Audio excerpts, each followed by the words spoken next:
Welcome back to my channel. Today I'm sharing a new scrapbooking process video for Cocoa Vanilla Studio where I'm scrap lifting this lovely layout by Raquel Bowman. Now for something different, I really wanted to work with the Merry and Bright collection even though it's February. This is a Christmas collection, however there are so many beautiful paper prints and patterns in this collection that it really makes it versatile in that you don't necessarily need to use it as a Christmas collection.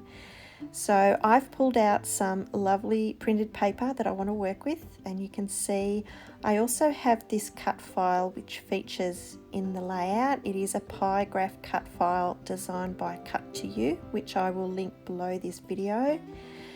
But I've cut out my cut file on some white cardstock and I'm just removing it from the sticky mat.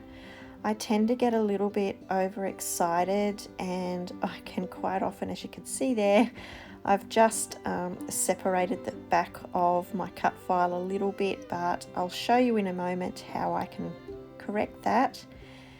There are many different ways to back a cut file, but I've saved the inside pieces there, as you can see, which I'm going to use as templates.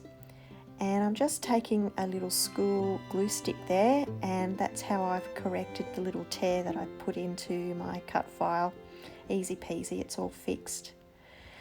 Now, as I said, there are many ways to back cut files, but how I'm going to back my cut file today is take my pattern paper and I place it face down, and the piece that I am tracing is also placed face down onto the back of the paper, and then it's just a matter of cutting out the shape slightly wider than what I've traced, which you can see I'm doing there. And the reason why I trace it face down onto the back of the cardstock is purely just so you're not going to see any of my lead pencil lines. It keeps it all nice and even when I adhere it to my cut file. And I just use a fine tip glue pen, you can see there, and run it along the edge of my cut file before adhering the piece that I've just cut out to the back of my cut file. And even though I have a craft mat, you'll see I'll have a scrap piece of paper there because I hate getting glue all over my craft mat. So the craft mat protects my table, and then I use a piece of paper to protect my craft mat. I'm weird like that. But I'm going to continue this process, as you can see, just face down and tracing around each individual section.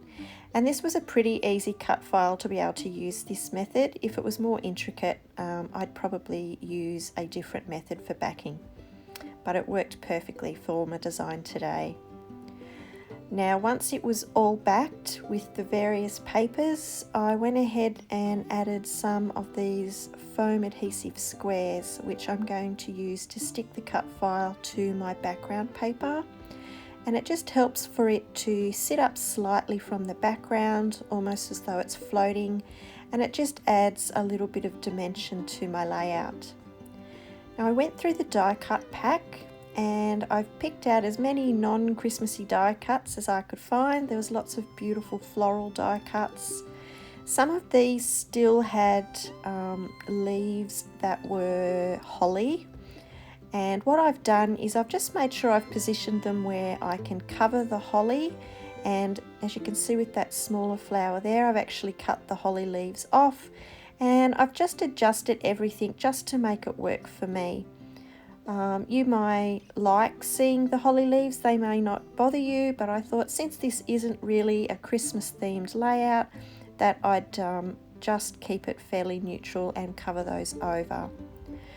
So I'd adhered my photo to the cut file, and again with some more of the foam squares, and this enabled me to be able to glue and stick some of the die cuts in underneath the photo and layer some over the top as well. And you'll notice with my background page, I've used 2 sheets of paper. I really loved the wood grain effect, the print of that paper, and I've trimmed just 1 centimetre off each edge, and I've run some machine stitching around the edge of that as well, just for decorative purposes. before adhering over the fine floral print.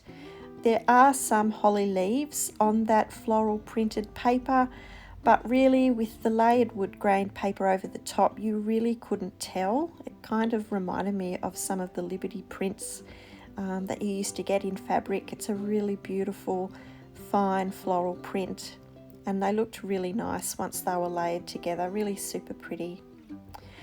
I added some love hearts from the die cut pack, again just working with the foam to raise them up from the background a little bit, and I've pretty well followed Raquel's design, pretty much the same. I haven't added any journaling to my layout. Raquel had some journaling on her layout, but design wise I've kept mine the same. Sometimes with scrap lifting I like to just use the layout I'm following as a guide, and I'll change things around a lot, but in this case I've just kept things pretty much the same as Raquel's. Scrap lifting layouts are a great way to work if you're finding you're having trouble with coming up with a unique page design, but I always advise people, please do give full credit to the person that you're scrap lifting if you are going to be sharing your projects on social media, because they are the ones that have come up with that design and you're putting your own spin on it. So I think the polite thing to do is to give credit to that person. Now to finish off my layout, I added a neat little cluster to the bottom corner, and I took some of these stickers from the collection, and I still was able to create a cute little subtitle to the bottom of my photo.